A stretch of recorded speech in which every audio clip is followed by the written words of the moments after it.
if you want to be normal, you can be normal. You know who always did a good job of keeping stuff normal, dog?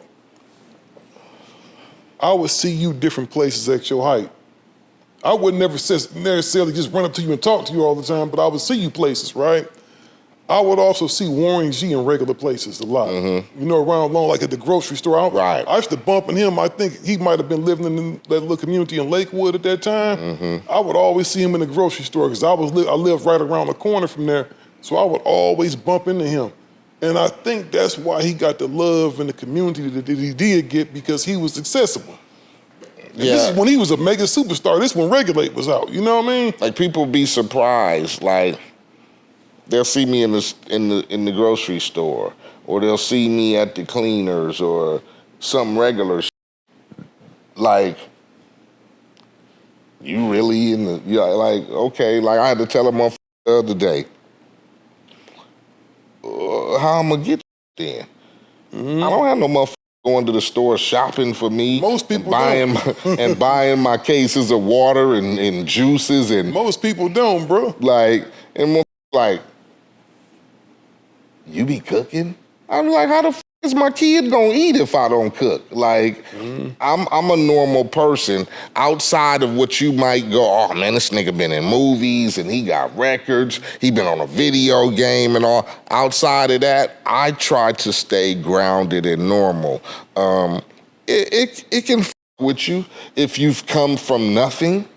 And all of a sudden, you know, a nigga handing you a check for $1 million and, you know, and you're able to do, you know, nigga, I can go to the mall right now and buy 20 pair of shoes, or I can go buy my mama a car, or nigga, we could go sit down at the fancy restaurant and spend $1,000, $2,000. Public perception is something else. Like, I remember when Kendrick's little sister had a birthday, and I guess he brought her a Nissan or something. Everybody in the comment section was like, oh, you such a bad brother. You didn't go out and buy her a Bentley. You didn't go out and buy her this. It's like, that's a nice present. You know, a girl graduating high school get a Nissan? Man, to me, that's the shit. Yes, hell yeah. His sister probably was happy as a normal motherfucker, a person's come up and like, here's a motherfucking Honda, or here's a Nissan, or here's a, hell yeah. Last I looked, those pretty decent cars. Brand new, and nigga, I can get from A to B and still don't have to worry about, you know what I'm saying, asking motherfuckers for rides or catching public transportation. That's, but see, I can see that as a motherfucker wanting to, I gotta keep you grounded, you get me? Mm-hmm. Because if I start stepping out of the element, then everything gonna be next thing you know, I'm gonna been and ran through $100 million on crazy shit. Yeah, and you have to be really, because you have to understand from the fan standpoint, they think everybody got mega money, especially, and you know what's funny, the podcast stuff starting to get in that same category. I pretty much know what everybody getting, right? And some of these numbers just be way out to because there's no way for them companies to recoup that money. How? They gonna have to sell a gang. It would have to be ads running, they're dropping every 2 minutes. You feel what I mean? Mm. You would have reads dropping every 2 minutes. It just don't work like that. But to the fans, they believe everything that they hear. So I get certain family members tell me, why don't you buy you a new car? When you go buy you a new car, it don't matter. Now it don't matter, that my kids driving whatever they driving, or my wife driving whatever she driving. They just see me in my truck and be like, oh, he need to go buy him. But why should I?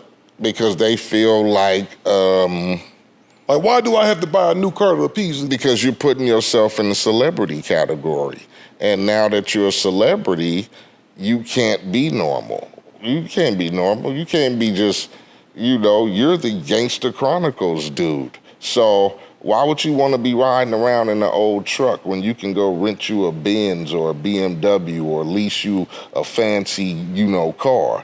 Because that's the image that people feel you're supposed to represent. Don't you think it's just more safer to be a homeowner, to be a guy that owns property, to be a guy that owns other little ancillary businesses and stuff? That's not. Don't you just think that's more mature? Because the thing is.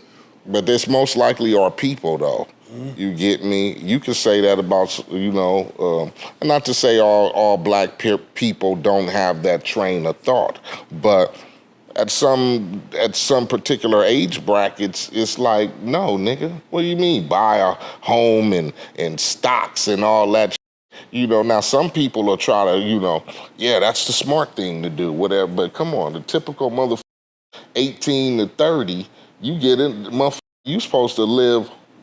Nigga, where's the Louis Vuitton shoes in the bag? You got to think about it though like this. I'm pretty sure, me and you was talking earlier, you don't have every car possible. I don't drove 550s, dog. I've had the 550s. I've had the Escalade with the $30,000 kits on them, dog. You of know course what I'm saying? you can't resist sometimes. I've had all that stuff, and you know where all that stuff is now, dog? Gone, because it wasn't worth it. Like, once you get to the economics of this stuff, you ever notice when you trade a car in, man, you be like, man, I paid damn near $100,000 for that, man. I only got $20,000 back for it. It's just economically, it don't make sense. Gangster Chronicles, we gon' tell you how it goes. If I lie, my nose will grow like Pinocchio. We gon' tell you the truth and nothing but the truth. Gangster Chronicles, this is